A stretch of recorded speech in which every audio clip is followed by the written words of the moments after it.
Welcome, everyone, and thanks so much for joining us for our May is MIDI Month webinar, MIDI in Music Education, Where Are We Now and Where Are We Going? I'm Jennifer Amaya from Riverside City College, and I'll be moderating today's discussion. We are all representatives from the MIDI MIME group, which stands for MIDI in Music Education, and this group brings together educators, industry partners, and curriculum developers who are all interested in how MIDI is being used, taught, and expanded in music education. Today, we're going to look at where MIDI is showing up right now across different educational contexts, where it may be headed next, and how the upcoming certification curriculum may help educators and institutions engage with MIDI more intentionally moving forward. We have a terrific panel with us today. Gillian Keller from Time and St. Paul Maplewood Public Schools, Isaac de la Mora from SAE Mexico, Brian Smithers from Full Sail University, Keith Mason from Belmont University, and Ryan Bardales from Focusrite. Lawrence Levine is also with us behind the scenes as our technical producer on our web platform, Midiable. I'm going to briefly turn it over to the panel now so they can introduce themselves more fully and tell us a bit about their work. Gillian, let's start with you. Wonderful. Thank you so much, Jennifer, for that introduction. Hello, everyone. My name is Gillian Keller. I am a K-12 music production engineering teacher out of St. Paul Maplewood Public Schools in Maplewood, Minnesota. I've been teaching for about 9 years and have been a speaker and a workshop clinician for around 10 plus years for music education and music technology. I attended NYU and studied with Alex Ruthman, who's affiliated with the Muse Ed Lab on research on K-12 music tech education. I was contracted through multiple companies like Yamaha, Hal Leonard, Ableton Soundtrap to prototype, test, and develop new music technology and curriculum in the classroom. As well as that, I'm the state VP-elect for general music on the board of MMEA, which is my local Minnesota board, as well as on the board for Time and on the Education Advisory Committee for the Audio Engineering Society and being here for the MIDI Association. My current work is in partnership with the MIDI Association to prototype new music technologies and instruments in group autism ASD classrooms, as well as for K-12 small and large ensemble classrooms. Thank you again for having me. Thank you, Gillian. It's nice to have you today.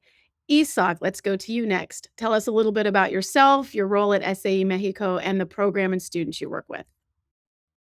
Thank you, Jenny. I'm Isaac de la Mora, Director of Continuing Education at SAE Institute Mexico. At SAE, we work across multiple disciplines: audio, music production, film, and creative media. And MIDI sits right at the intersection of all of them. From day one, our students are not just learning audio tools or filming tools, they're learning workflows, and MIDI is foundational to that. What's particularly interesting is in our context is that we're not only training traditional music producers, we're also working with content creators, audio engineers, post-production specialists, and even professionals transitioning into creative industries. So MIDI becomes a universal language that connects all of these areas. So it's only natural that we're part of the MIME group. So for us, MIDI is not just a module, it's an ecosystem skill. And that's really how we approach it institutionally. Thank you, Isaac. It's great to have you here today. Brian, let's go to you next. Please tell us a little bit about yourself, your role at Full Sail, and the students and work you're involved with there. Thanks, Jenny. Well, I'm a lifelong musician. I play woodwind instruments, including wind synthesizer, and I started at Full Sail about 26 years ago as a MIDI lab specialist on the graveyard shift. So in the wee hours of the morning, we were slicing and dicing hexadecimal and binary numbers and continuous controller messages. So it's near and dear to my heart and forms the basis for a lot of what we do in our audio arts degree programs here. My own program, I'm a program director for an online bachelor's degree in audio production, but we also have 3 other audio-focused programs here at Full Sail University. And we cover everything from studio production to audio post-production to sound design for games, live event production, corporate AV, and composition for music release, for film and video, and for games. So MIDI is the the heart and soul and the sinew that connects all of these things together.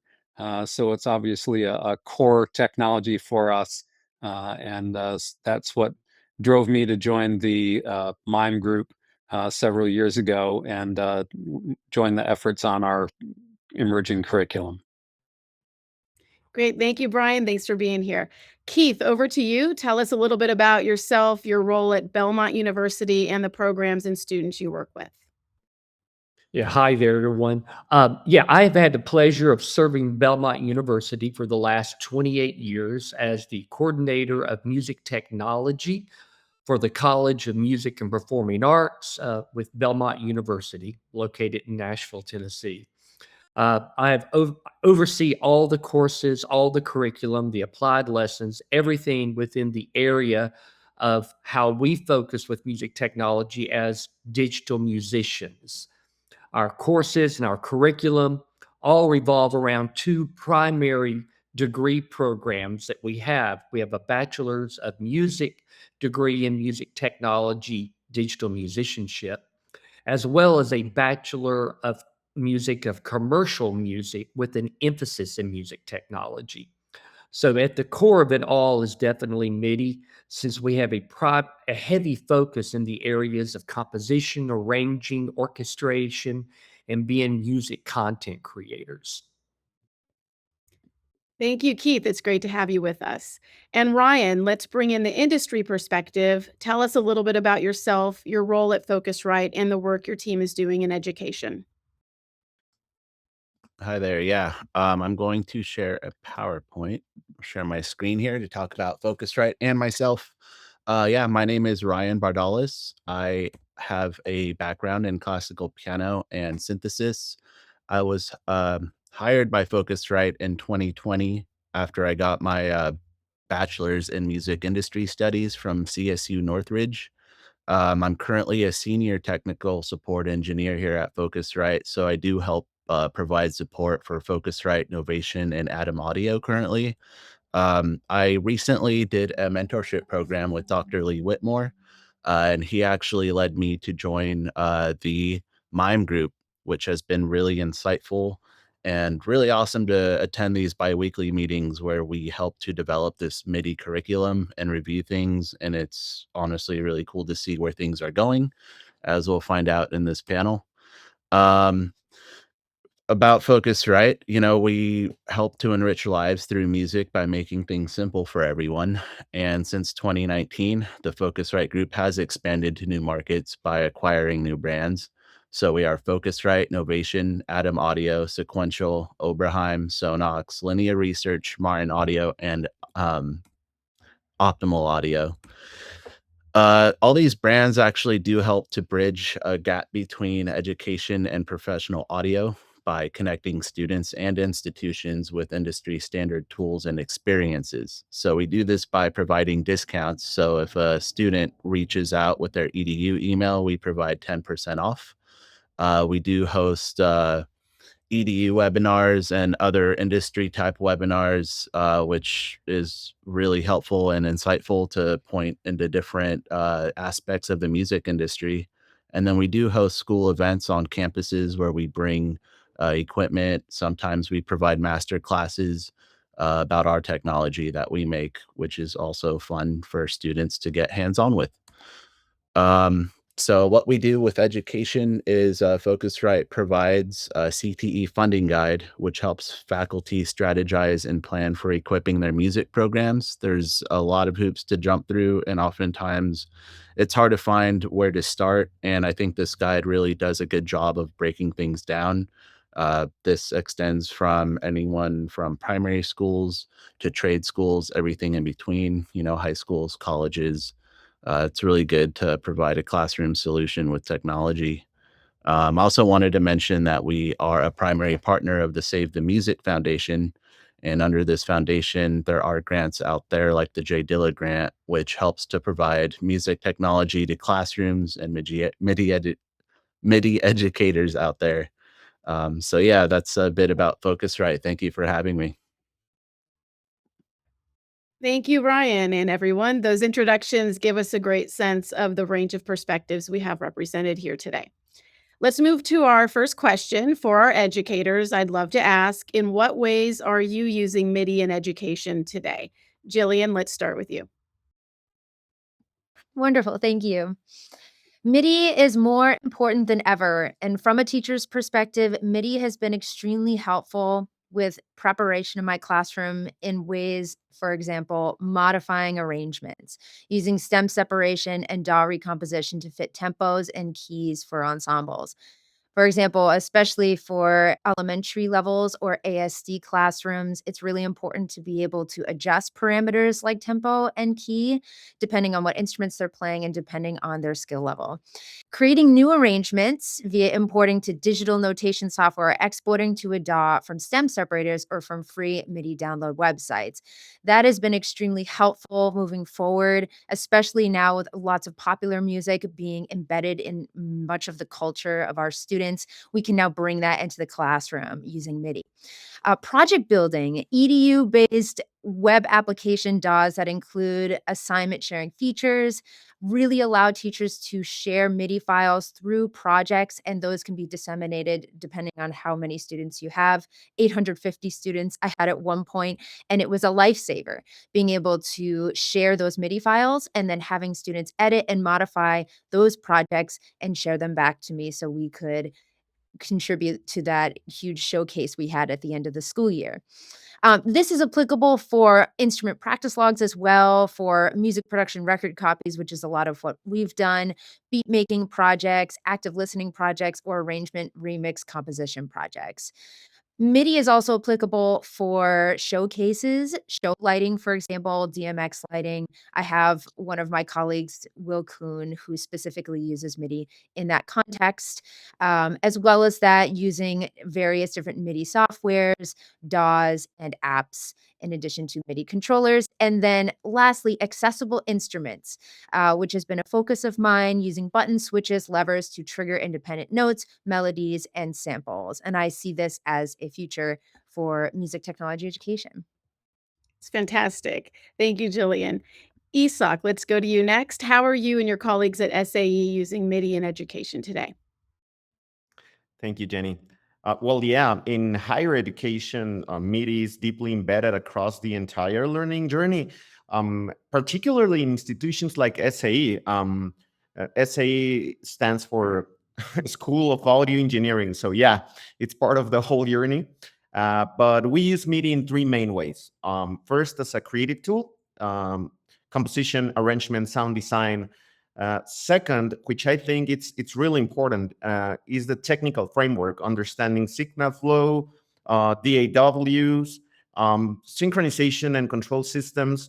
For us, that's particularly important because we are training audio engineers. So music production relies a lot in technical framework, and we really need that to happen at our classrooms and our labs and studios. So that's really important for me and for us.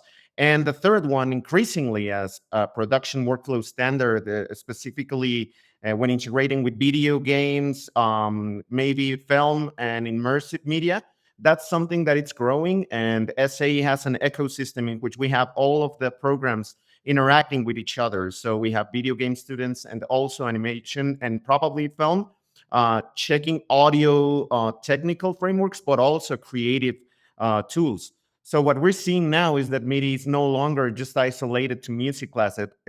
It's becoming part of a broader digital production literacy.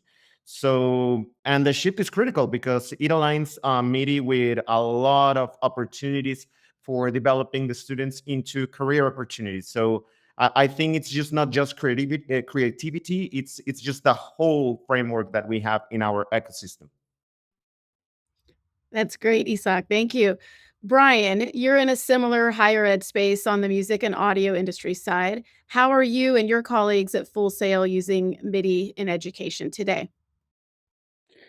Well, I thought we were quite busy with it, but after listening to Jillian talk about the way she's using MIDI, I feel as though I'm just resting on my laurels. So, but all kidding aside, one of the great things about MIDI is that a lot of the uses we put MIDI to are hidden from us. They're embedded in DAWs and other tools that we use. But all 4 of our audio-focused degree programs at Full Sail include a course in MIDI where we dig into the specification, not just learning how to sequence, but really understanding how the language works, understanding the implications of MIDI 2.0. Um, because it ends up being the language that we use uh, to implement large orchestral libraries in a composition class. It's where we learn to set up a keyboard rig to work reliably and exactly the way that we want it to in live event production. It underpins how our gear works together in a studio environment. Um, so it's everywhere. And so we're applying it in creative and technical ways, in ways that are technically creative and creatively technical all the time. So it's a fundamental aspect of our first semester of core courses because it does reflect on whatever direction our students go during the course of their degree programs. Thank you, Brian. Keith, let's bring in the Belmont University perspective. How are you using MIDI in education at your institution? Well, there's really not a lot more I can add, as has been stated by my colleagues here. We too are using them in the same processes. We also are learning about the language itself, sort of like with Brian's group. We think it's important to understand the structure of how the technology works. That's a real important aspect of the academic side. I will say the one thing that we do focus on probably in a larger way is the fact that we are, I sort of deem, with how we approach our courses and how we use MIDI, MIDI is what enables a composer to literally be the one person orchestra. We do since our heavy influence is with composing, arranging, and orchestrating as a content producer, being able for a single individual to sit down at a computer with the aid of MIDI and all the other technologies, it really does what creates what I consider the modern day Bach, Mozarts, and Beethovens. And of course, we also have a real heavy slant toward music and composing music within the media spectrum: film, TV, games. As we all know, it takes on a very, very important primary role from the composer arranger perspective to be able to actually utilize this technology with MIDI being at the core of it to literally be, again, as I stated, sort of the one person orchestra. Great, Keith. Thank you. Finally, Ryan, let's bring in the industry and products perspective with a slightly different question. What trends are you seeing in music education around the use of MIDI? Yeah, I think Jillian kind of touched on this a little bit with the term popular music. Um, Definitely see more of a trend of that being implemented. I should mention I went to community college at Fresno City College, and I recently paid a visit. And the whole reason I went there as a student was because they had a class labeled MIDI production, and this was back in 2009, where MIDI, like Brian said, it wasn't on the surface. It's still kind of behind the scenes. And I was talking to a professor there, and I said, "Hey, what if we turned this MIDI class and labeled it as a popular music production class and pop music?" And I think that's what a lot of younger students are kind of gearing towards even before they enter the classroom. They get a lot of information about whatever artist they're listening to, whatever they're using, whatever influencers are posting out there. Students will come into a classroom and already have general knowledge of what they would wanna do with MIDI without even knowing it, and then I feel like that's on the educator side, and that's where things get fun, where you kind of expose them to new tools to use to get to their goals. So I think that was a really big deal, just popular music in general, because that's mostly MIDI based. Yeah, thanks. Great. Thank you, Ryan. I think that gives us a really helpful snapshot of how MIDI is showing up in the different ways in education and in different spaces from K through 12 to higher education on into the industry side. So let's move into our next question. What aspects of MIDI do you see students responding to the most right now? Keith, let's start with you on this one. Since I've literally been teaching this technology literally for 28 years and even started with MIDI, I'm probably the oldest person here on this group, when MIDI was born in 1983, where I'm seeing a huge change is, I think, especially on the college level, college students are coming in with a little bit more experience. I think we had to put a little bit more emphasis on filling in some gaps of some information. Um, do we still have to sort of explain to them the difference between MIDI and digital audio? Yes, there's still that involved. But I do think that the perspective of how they're responding to MIDI is they are, I think, for the first time in my 28 years of education, they truly are seeing the power of what MIDI affords them as a content creator. And I'm seeing more students sort of thinking out of the box a little bit more. It's been really awesome as I've been having more conversations about what we know MIDI 2.0 can offer. They're really starting to it, ask more questions and start thinking of creative applications that I've never heard students talk about before.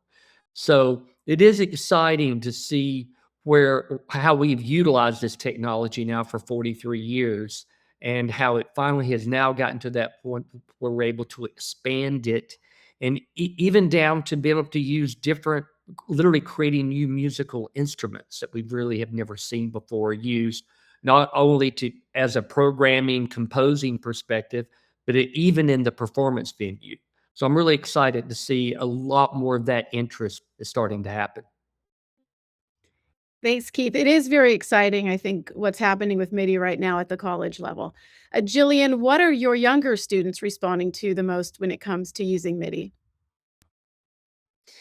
So a lot of my students, they want to be successful in beat making, and that's one of the first entry points for music production.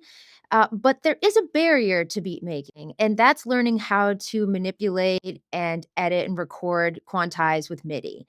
And oftentimes educators, they just don't have that background, that understanding of how to teach that, which we'll discuss a little bit later. But students who do know how to use MIDI early on tend to be more successful and more comfortable using the DAW later. So we're saying around fifth and sixth grade, students who can really use and access MIDI files, edit, manipulate, they are way more likely to have creative fluidity with the DAW, which is one of my points and one of my missions as an educator, that they find that flow state while they're creating and composing. Students do respond to analog MIDI controllers as well, and this is something that I've been implementing the past couple of years, but they do need the basic training with it. So exploratory learning has been a really good first point for educators. We've introduced the technology and said, let's see what you can create with it. But there is a kind of a plateau with that as well. So there also needs to be a basic understanding of how to use those technology instruments. And that's kind of where our education, it needs to go further than where it is now. And it's the same with accessible instruments as well. We've only been able to kind of look forward so far without having that kind of basic foundational knowledge, something that we most likely did not get in our undergraduate courses. This is where workshopping comes into play. This is where these conversations come into play. How do we continue to engage educators in that type of learning so that they can go beyond exploratory work with their students, so that they can cross that barrier of beat making and really help their students be successful and thrive? Great, Jillian. Thank you. Brian, at Full Sail, what are you seeing on your end with how your students are responding nowadays to MIDI?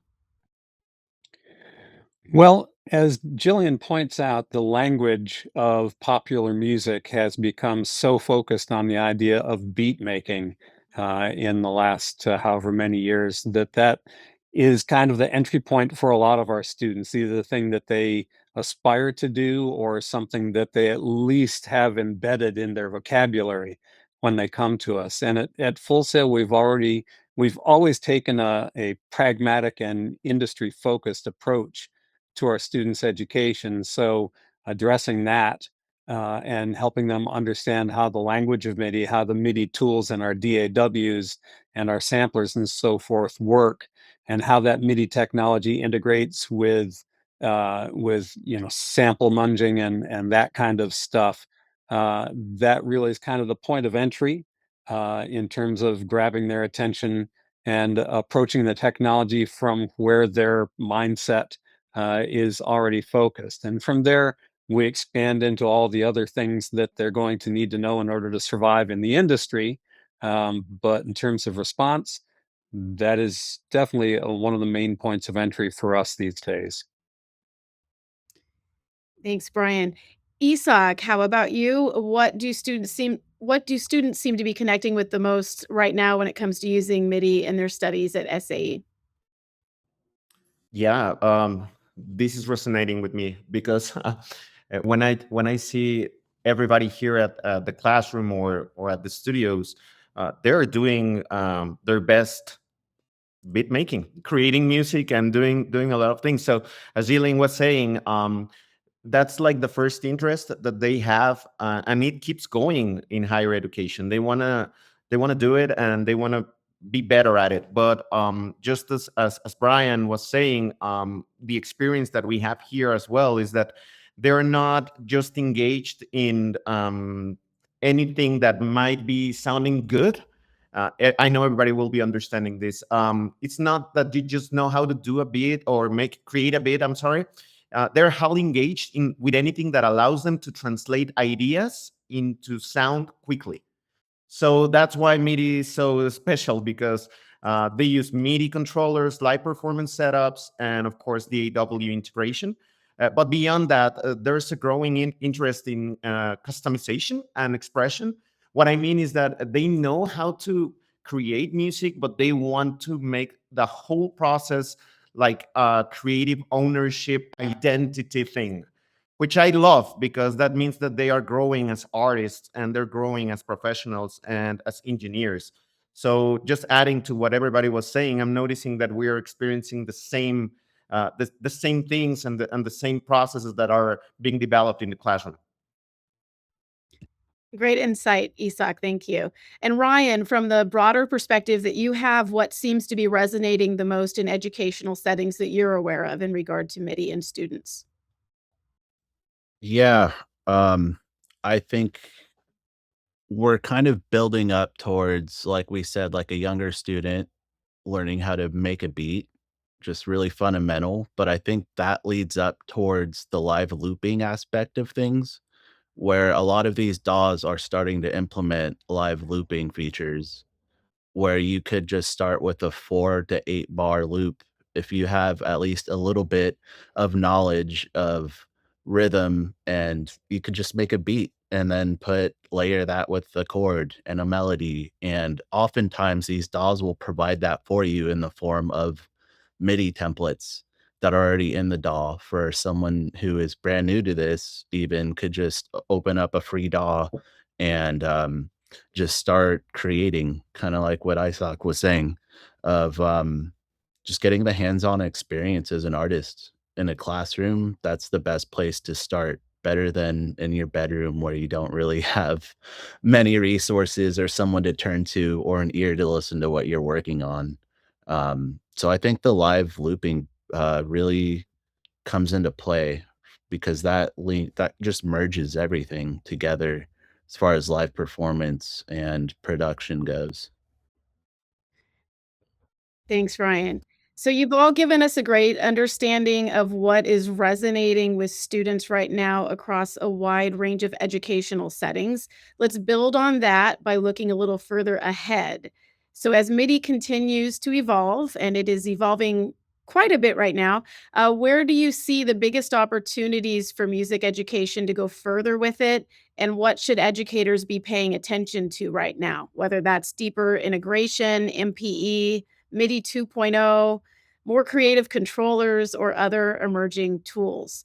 Ryan, let's stay with you on this one. What should educators be paying attention to right now when it comes to new emerging MIDI products, software, and technologies?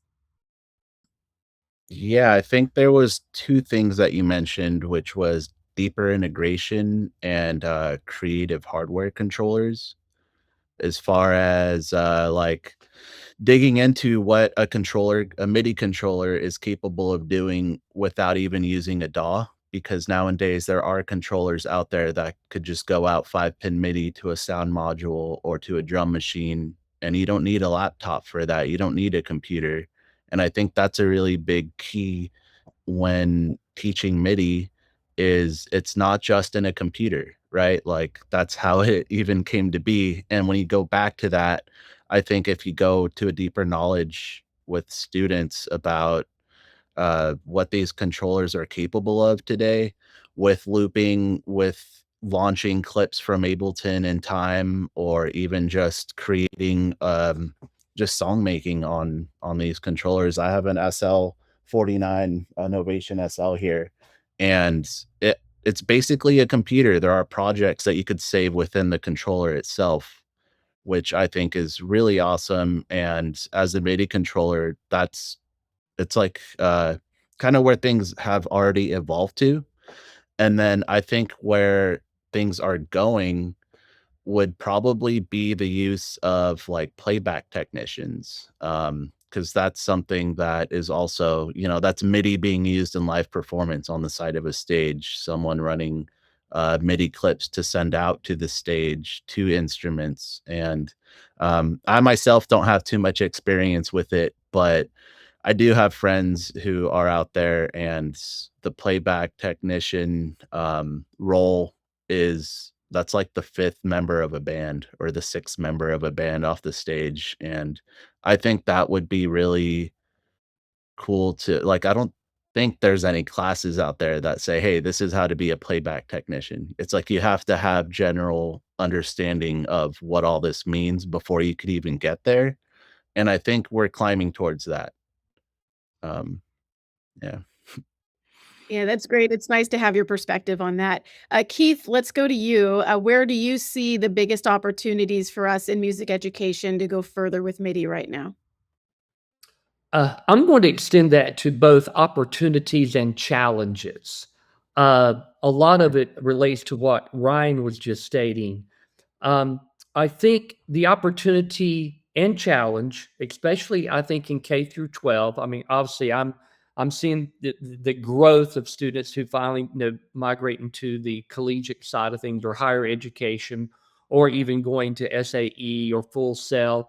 Um, I think the experience that younger students are getting is, I think educators need to embrace the tools and all these new instruments and the technology, with obviously MIDI being at the core of all this, that is a legitimate instrument. And we had to start approaching it that way. 6 years ago, when we started our Bachelor of Music and Music Technology degree at Belmont, our students auditioned on their DAW. They literally auditioned on their technology because that is their applied instrument. And so I think there's a great opportunity, within K through 12 in particular, where the music teachers can actually start developing these kids who are already using a lot of these tools within their own programs. You can plug these kids into a choral group. You can plug them into a band opportunity and other type of sort of the traditional opportunities that they have. So I do think, and again, I know that that also creates some challenges, but I think it creates a real huge opportunity to get more kids involved in making music.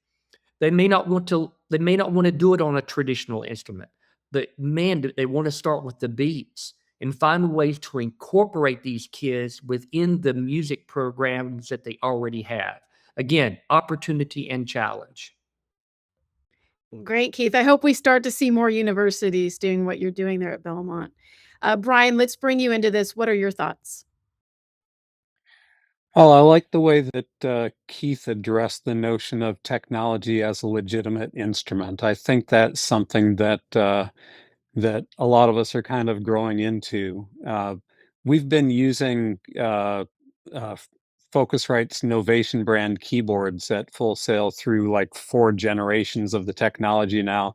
And somewhere on generation 2 or 3, they introduced some new features where the keyboard could lock to a specific key or lock to specific triadic diatonic progressions in a specific key. And my first reaction to that was, how do we disable that and take it out of our students' hands so that we can require our students to actually learn keys and scales and diatonic chords and chord progressions and so forth? And I still think that for people to learn that is important, but at the same time, I think that there's an opportunity to embrace that technology and figure out how to leverage that into a greater knowledge of music theory, because the point of entry is lower and lower.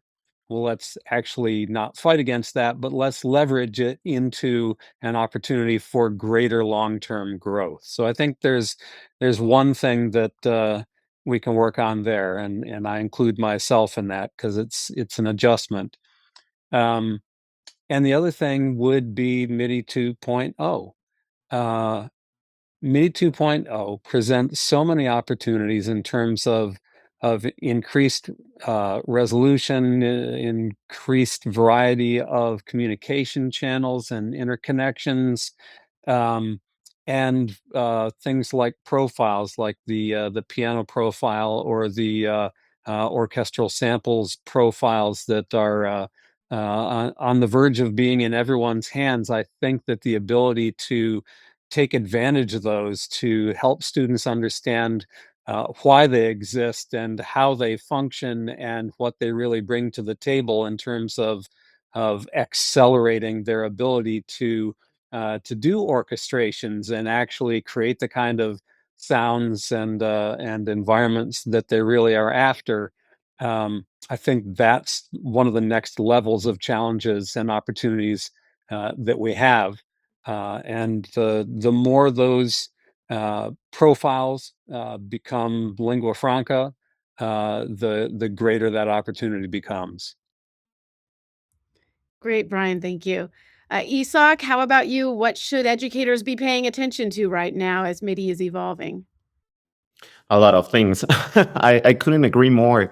Opportunities and challenges, because as my colleagues were saying, we do have a technology transition happening, because we recognize it, yes, as an instrument, as a legit instrument, but traditional music instruments, they are technology as well. It's almost like a philosophical question that we're trying to answer here, because what is technology and how are we using it today versus how we were using it in the past? It hasn't changed a lot. I mean, if you actually check it, I mean, we have electronic music right now, and Mexico is part of the new era in which Latin America in general, Mexico in particular, it's upfront, mixing a lot of different tools and genres to create new music. And we have traditional instruments, electronic music, and we have also technology making it all happen together. So I think that the biggest challenge would be, once we acknowledge that, is how, for institution, we redesign our programs to reflect real world workflows, or real industry workflows, not isolated skills. And for educators, it means staying close to the industry evolution, to new music, to old music as well. And because MIDI is evolving alongside the entire creative technology ecosystem, that's how MIDI 2.0 it's important. It's not that that it's just changing; it's part of the change. So MIDI 2.0, it's more MIDI. right? Just as a new instrument is just more music, more tools. Yeah, it's a different workflow, but we're doing the exact same thing, and we just need to do it better and prepare our students the best way possible.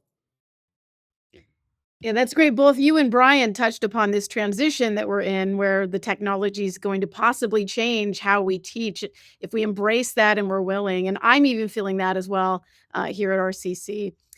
Gillian, let's come to you to round this one out. Where do you see the biggest opportunities ahead for MIDI and music education? And what do you think educators like yourself should be paying attention to right now? I think my colleagues have stated a lot of really important, crucial points. I definitely believe that the computer as an instrument has not been something that's been accepted widely in our kind of more traditional music education environment. But I do believe that all band, choir, and orchestra rooms should have an adaptable, accessible MIDI instrument for students who want to participate but physically can't. I think this is the first step forward in engaging our band directors, our orchestra directors, our choir directors in how MIDI can be transforming.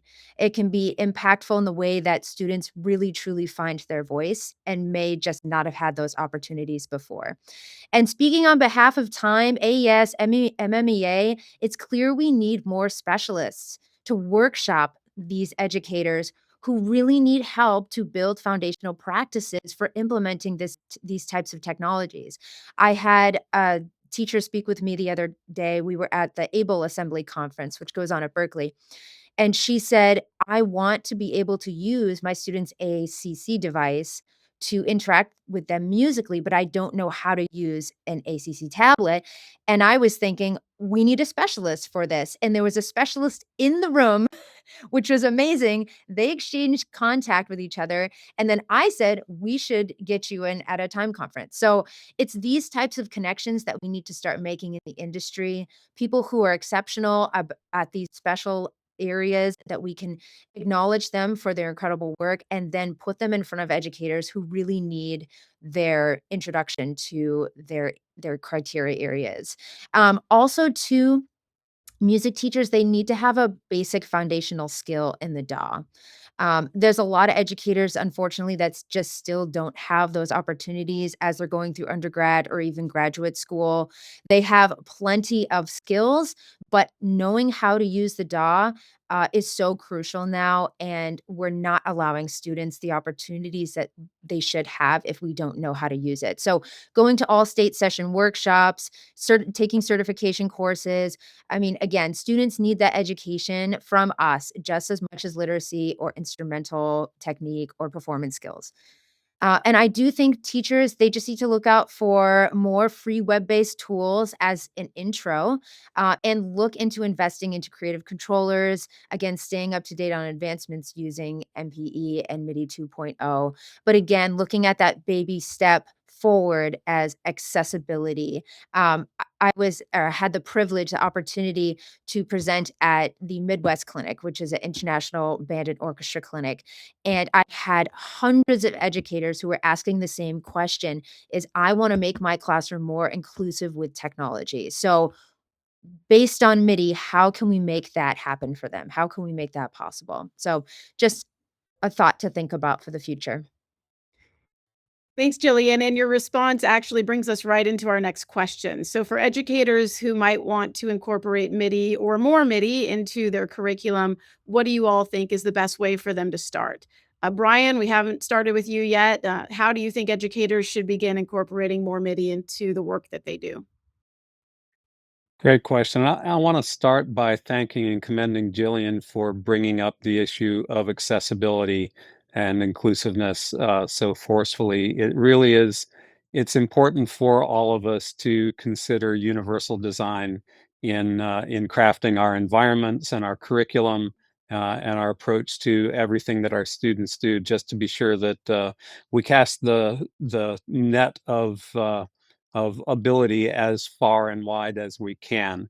And I think that MIDI is in a great position as a technology to be a boon to universal design and accessibility because of the availability of alternate controllers and the programmability of messages and so forth. But in terms of curriculum for educators who really want to start getting into MIDI with their students, I think we have to start with the answer to the question, why? Why do I care about this? What is really in it for me? So for a number of years, I taught an introductory class in music technology at Stetson University, and I would start with a unit on synthesis. We had a simple software synthesizer um, built on a Native Instruments base, and we would learn about oscillators, we'd learn about filters, we would learn about envelopes and modulators and so forth, and we would do recipes to create specific sounds that showed how different portions of the synthesizer worked together, got them thinking about timbre and about envelope and about real-time uh, uh, control and modulation, and relating that to the way that they actually perform on their acoustic instruments to begin with. And once we had all that, the ability for them to actually start assigning controllers to move filters and to adjust modulation and to adjust attack and release and so forth in real time, and then to actually sequence these controls into a DAW, that was the why for what does MIDI really mean to me. So I think it's important if you're trying to get students started in this, to be sure that you have some kind of strong motivation for them. And that was one way that I did it for that music technology class. Great, Brian. Thanks. That's a very insightful answer. And the why is very important. Ryan, from your perspective, what's the best way for educators to begin leaning into MIDI more intentionally? Yeah. Again, I think Jillian touched on this as well, of the concept of even getting out there as an educator and tapping into the network that you have and bringing more of those resources into the classroom. That's definitely the place to start, generating ideas. Um, Key term in our industry and the whole music industry is gatekeeping. Don't do that, right? Like, the more you share with everyone, the easier it is to maneuver for everyone again. So I figured that was a good point to touch on. And then just I wanted to touch on the our CTE funding guide again for educators who are trying to put their program together from scratch. It's not easy, or people who are trying to upgrade what they have already. There's a lot of schools out there who still have technology that's not up to date, or just not yeah, again, just not up to date. And I think that the CTE funding guide just really helps point direction of how to get to that level as a school. I agree, Ryan. I've read that guide. It's great. I think all of us probably have read that. It's highly recommended. Jillian, do you have anything more to add on this? Again, Ryan, thank you so much for your input. I couldn't agree more. It's very exciting right now what we're looking at as educators. I think in terms of introduction to MIDI for students, I think demonstration is just a great place to start. I have a lesson that I present at workshops where students learn how to perform a classic rock beat using body percussion. And then we take standard notation, we translate that to a drum machine visual. So for example, we typically use Soundtrap. So we'll use the beat maker in that. And then students recreate the beat using a free web app called Drumbit. And then eventually they create their own versions of the beat. So you can see how it's scaffolded over time. And so from here, students then can take those, they're transferable to whatever DAW they choose, and they have the ability to identify those subdivisions. They have the ability to then quantize and evolve their education. So that's one great first place to start, is taking the traditional concepts of beat making, for example, using drum patterns and then translating that into MIDI. and letting that continue through the DAW. And then as well, I think it's really important to have an official lesson on MIDI. We define this in my classroom, and then students will go ahead and create a loop-based song exclusively using MIDI files.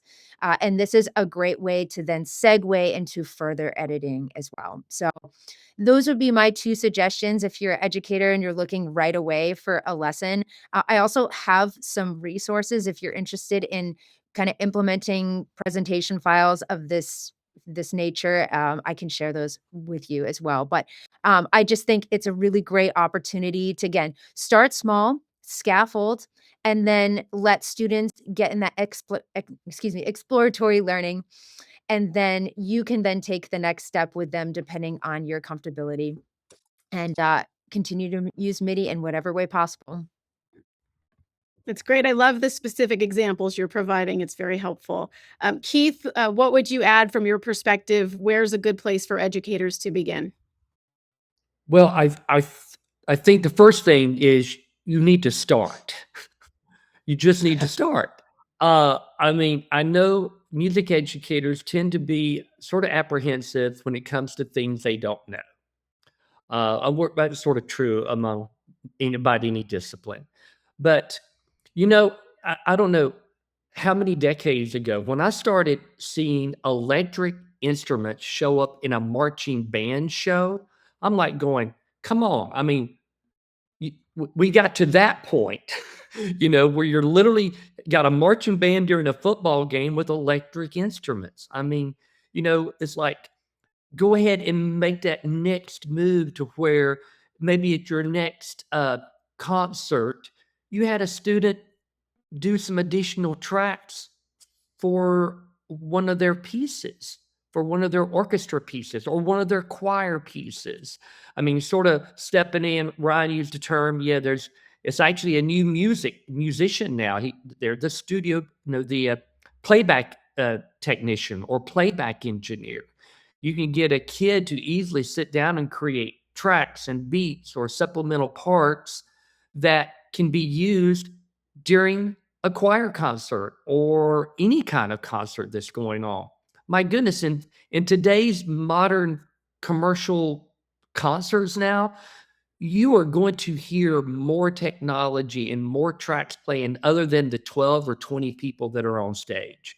That's been going on for decades. I mean, literally decades. It's time to bring this over to the classroom. Great, Keith. Thanks. Very motivating. It's really time for music educators to start working with more of this technology. Isak, where do you think the best place to start is? Yeah, thank you. I don't know, like developing a curriculum. It's just what we're doing at MIME. So yeah, of course, I couldn't agree more. Once you have the why and you have all the reasons to do so, and you want to put the effort on it, then it should happen. And that's exactly what we're doing at the MIME group. It's being amazing. I just wanted to let you know, guys, that at least for me, it's been 3 years in the MIME group working with you guys. It's just amazing. I think I started in 2024. It has been an adventure, and SAE Mexico, it's so proud of this because working with you guys has allowed us to have an answer to that particular question. And what should we do? Maybe we should get a clear point of entry. Like we need a clear objective and simplifying the entry point for educators to start incorporating MIDI, because once you have this curriculum and it's actually backed up by the MIDI Association, the MIME group, and everybody here, then you will have a community that will be able to start working together, educators, manufacturers, musicians, producers, everybody will be able to work along and have it just as an environment that we need to work with. So yeah, I'm really proud of it. I know we're going to talk about it in a second, but I just wanted to give an answer to that, Jenny, because it was so clear that that's what we're doing.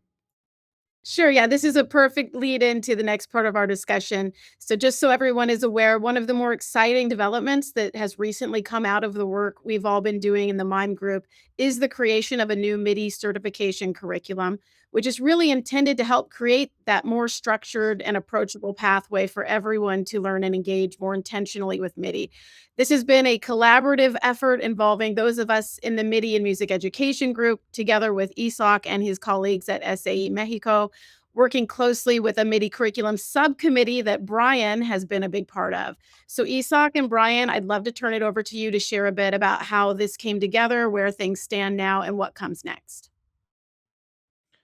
Sure thing. I just want to give some specifics just to start, and then I will let Brian just talk about a little bit about the experience for the editorial board and all the work that we've been presenting. Basically, the curriculum, it's a global open access learning experience on MIDI and MIDI 2.0. What I mean by that, it's hosted through Coursera worldwide. The Coursera platform will allow us to have this in English, in Spanish. We will have it also in Chinese, at least.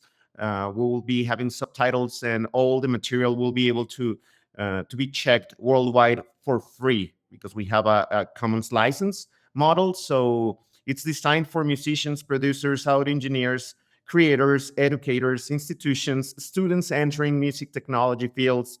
The goal is really simple. This is to build a foundational and advanced MIDI knowledge at a global scale. So that means, just as my colleagues were saying before, I think Ryan said it, we need to share more information. We need to share more tools so we can have the same conversation. It doesn't matter your level of entry. If it's, as Gillian was saying, if you're making beats and you want to learn more, the curriculum is for you. But also, if you're an experienced producer, or even if you're actually manufacturing MIDI instruments or any other type of tools, then this is the curriculum for you. We have developed at least 2 lessons already. We are in a beta phase, and I'll be showing some of it to you guys. But I wanted, Brian, if that's okay, for you to tell us how is it for us working in the editorial board and presenting all this to the MIME group, and of course, the results that we've been having. Well, Isak, thank you and your team for all the work that you've been doing on bringing this curriculum to life in Coursera. It's shaping up beautifully. What we're going to end up with is self-paced, immersive curriculum on learning MIDI and its structure and its applications, right up through MIDI 2.0. It's full of rich media, and it all starts with some fundamental documents that we've been putting together on kind of a topic by topic, lesson by lesson basis. That at the editorial committee, we work to just be sure that it's covering the essential ingredients, and that we're happy with the way it's being expressed. And from there, Isak and his development team at SAE Mexico have been bringing it to life within this Coursera platform. We've been trying to serve a lot of different masters. We're hoping that this curriculum will be very adaptable to educators and learners of all different experience and level. It's reasonable for us to expect that secondary instructors would be able to use this right up through collegiate and professional teachers and students. The underlying documents that we're creating, we intend to make those available also under Creative Commons license, so that for educators who don't want to integrate the Coursera course directly into their instruction, can adapt these documents within their own lessons, within their own LMS, or whatever context it is that they're using it, in whole or in part, just to facilitate the ability of instructors everywhere to be able to have resources that they can rely on, that will lower the bar of entry for someone trying to create new curriculum. And it's something that's going to be a living document, because MIDI itself is a living standard. So we will be able to update it and That's basically the idea. Isak, maybe it's time to actually show what this is starting to look like so far. Sure thing, and that's the right way to start showing it. It's a live thing because it'll be adapting to what we were saying before. It's part of the environment that we're creating as musicians, producers, educators. So let me just show it to you guys, and you can see it. And also later we will be having, just for reference, we will having a sign up opportunity for you guys. If you're interested, if you're watching this webinar, you will be able to check it. I don't know if it'll be through just the link or something that we'll be sharing with you guys at the end of this, but just be sure to watch till the end because you will have an opportunity to sign up for it. Okay, so let me just share it. 1 second. Okay. So this is the Coursera platform. This is developed by Grupo Educativo Leren, of course, by SAE Mexico. And what we were doing is just, as Brian was saying, was adapting all the knowledge that the MIME group produces and, of course, the documents that are summarizing everything into the actual lessons. So, for example, we have here the introduction to MIDI, and it's really simple, as you can see. You just get started, and you will be able to review the whole lesson, so you will be able to track how are you going with all the different topics. For example, MIDI messages are the fundamental units of communication in the MIDI protocol. I won't be reading this, of course, but you will be able to check it. I just wanted for you to experience a little bit on how we work with this. So we have theory, yes, we have a lot of things that you need to review. But of course, if you go to the next item, you will be able to see also some checkpoints. And that checkpoint will allow you to understand if you're actually just getting everything right, or if you need to review it again, of course. What we're trying to do here as educators is not only for you to have that theory, but also to start checking on yourself if you have it understood the right way. We have these particular checkpoints that you will be able to save as a draft. And afterwards, you will be able also to go ahead and try to check different points of the whole lesson. We have videos. We have also a lot of material that you will be able to review. For example, how did MIDI transform music and media? And then you will be able to participate and add your reply, and someone else all over the world will be able to review your answer and maybe reply to you. Evolution of media specifications, for example, related standards. Let's click on that one. And you have all the information here and all the material that you need. So that's really, really cool. This is what you're seeing. It's just a beta version, but we have a lot of work placed into this. So please sign up if you want to test it. That'll be amazing. This is for educators, for everybody, musicians, producers, manufacturers. Please go ahead and do it. I think it's a great initiative that we're working together with the MIME group. And of course, a lot of institutions are involved. So let's go ahead and do it. Thank you so much. There's Thank you both. also I'm sorry, I was just going to say that Isaac's team has also created a great deal of rich media that's embedded in various lessons, and even has been experimenting with a conversational AI chatbot that you can actually have discussions about the latest topic in the curriculum with periodically. So it's quite an imaginative approach, and we look forward to getting it into testing later this year, and hopefully we'll be able to announce something he teased toward next NAM show. We'll see where we arrive at then with a big tease, but definitely sign up so that you can keep informed about the latest and greatest. We'll see each other at NAM 2027. We will be having some news at NAM, so yeah, we'll see each other, and of course, sign up so you can check it out, and we'll be revealing some news shortly. Thank you both so much for your hard work on this. We're very excited about the launch of the curriculum. I know I'm going to be using this in my program here at RCC. I'll actually be creating a whole new course around this. And along those lines, I have a question, just a short one for the rest of the panel. As this becomes available, how do you see it fitting into your own teaching or your own curriculum? So, Gillian, how do you see this fitting into your work in the K through 12 space? I think it's gonna be a great sequence for my students. Right now, we have a lot of elements, activities, projects, and songs even that are reflecting a lot of the music technology terms, techniques that they need to learn, but now having a structure, a visual structure is going to be fantastic, especially if I want to be able to do some asynchronous work with some students. So I'm very, very excited about it. Great. Keith, how about you at your university program? Yes, I'll definitely be including the curriculum, literally as sort of a separate addendum to some of my other courses. But I'm also going to be working closely with our music education department. And for all the students who are in the future music teachers, that I'm going to be working with that department and making sure that pretty much all of our music education majors are going to be going through this curriculum. Great.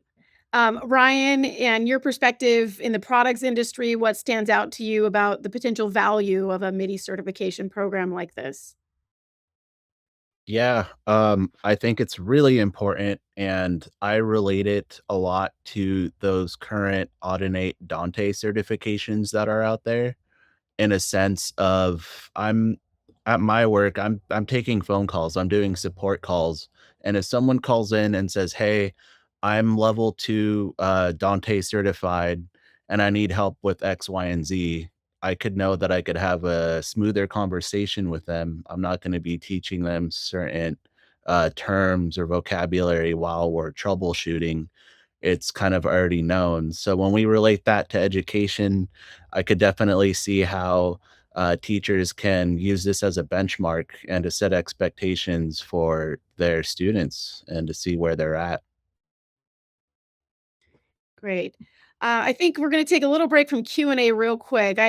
One of the things in this conversation that in all these things we've been doing together for the past few years, what it makes really clear to me is that MIDI is so much more than a set of tools or technical concepts.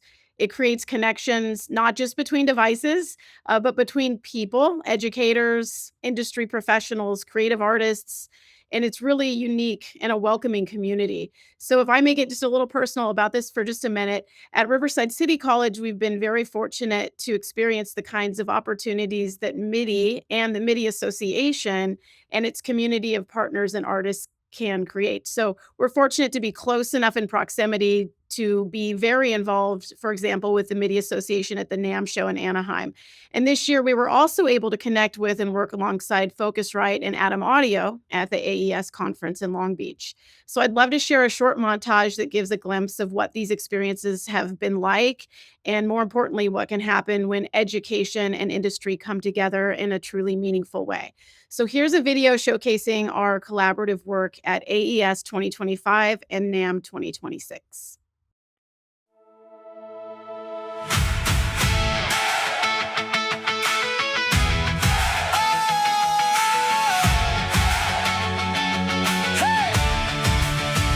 Cables on the floor, badges round our necks, laughing in the hallway, turning strangers into friends.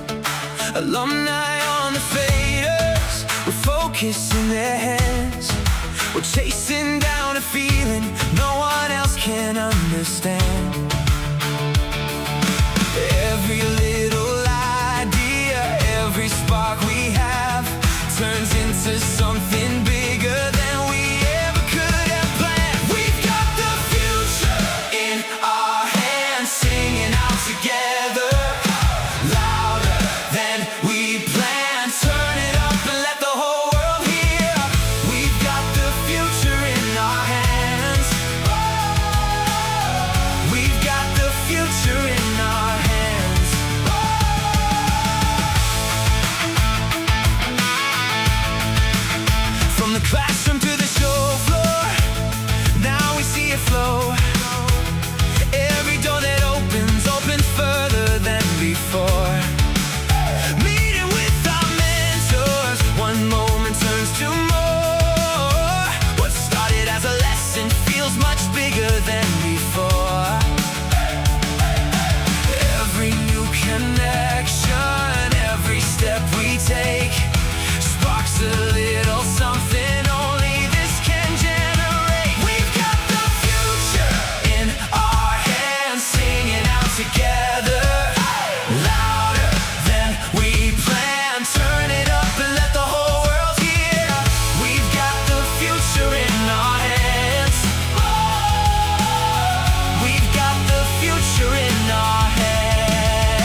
singing out together.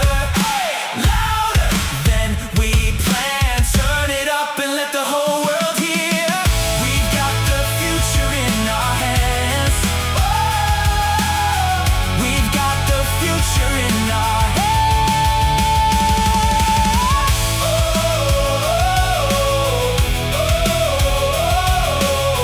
We've got the future in our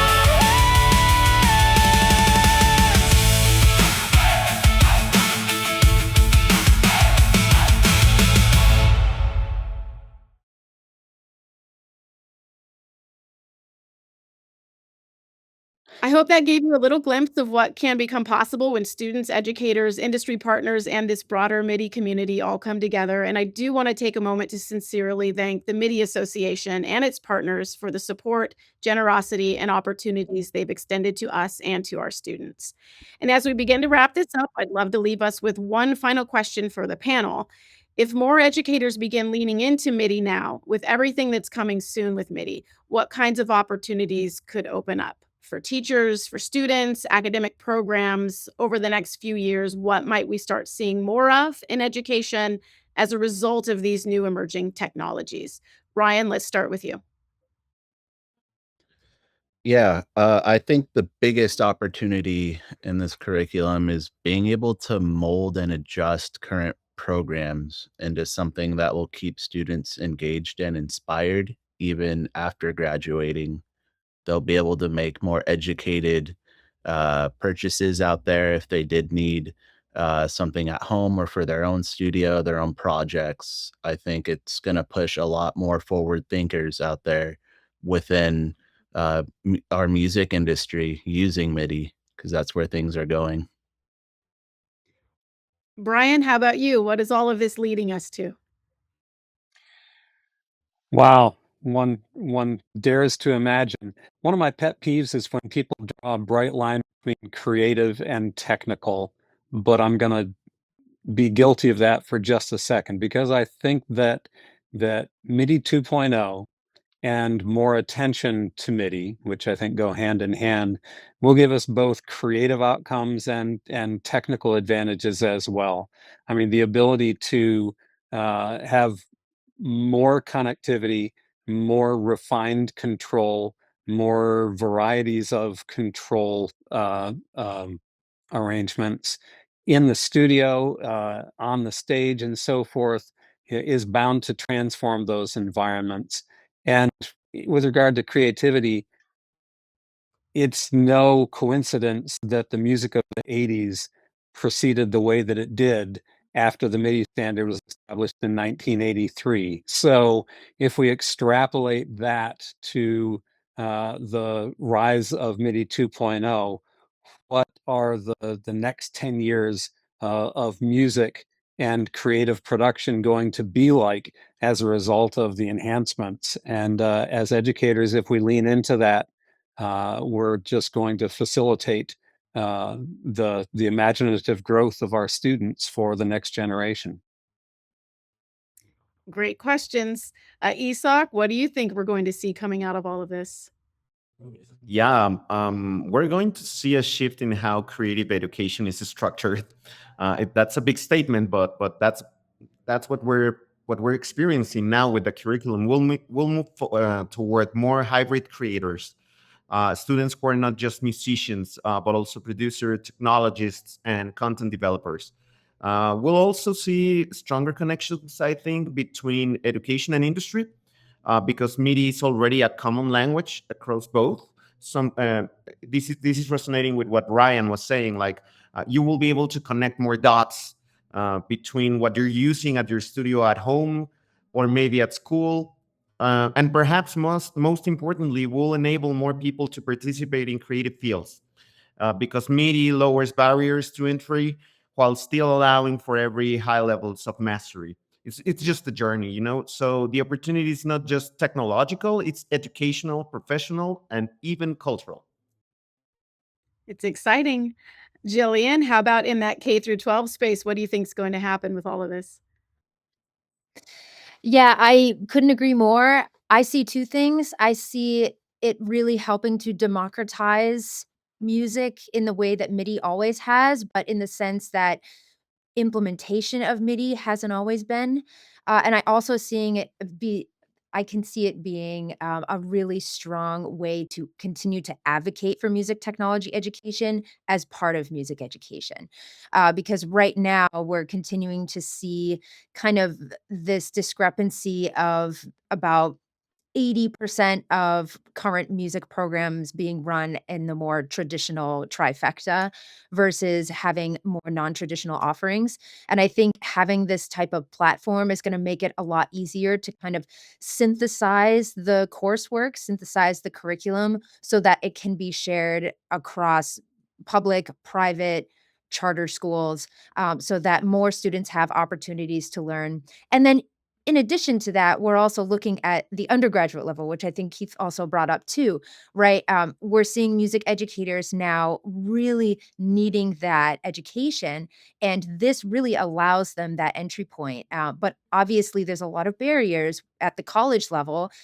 Students in music education have to take a lot of credits, they have to take a lot of classes. And so, having a really strong point of a curriculum that expands this music technology, I just think for the undergraduate level, it's going to really, really help to advocate for those conversations. And I'm hoping that hopefully the next 2 to 5 years, once it's implemented and educators know about it at the collegiate level, those undergraduate students are now, between 70-80% of them are going to have skills in the DAW and can then go out and transfer those skills to whatever school setting they're in. So again, I do think it comes down to democratization, and I also think advocacy is huge. So amazing. Great. And Keith, let's close this with you. You're at that collegiate level. Where are we heading? What's in our future? This is what I hope and plan is our future. I mean, as music educators, I think we have to understand what our role is. Our role is training future musicians, content creators, people who make music. I mean, that's at the heart and soul of everything we're doing here as music educators, right? It's back to music being that universal language. And where I see all the technology involved in that, it just no longer will we have to make these separations of a technologist versus a musician. I'm looking forward to the day that we say, okay, what is your primary music making thing? Oh, I play violin, I sing, I do piano, I use a computer, right? So at the end of the day, it's about making music, right?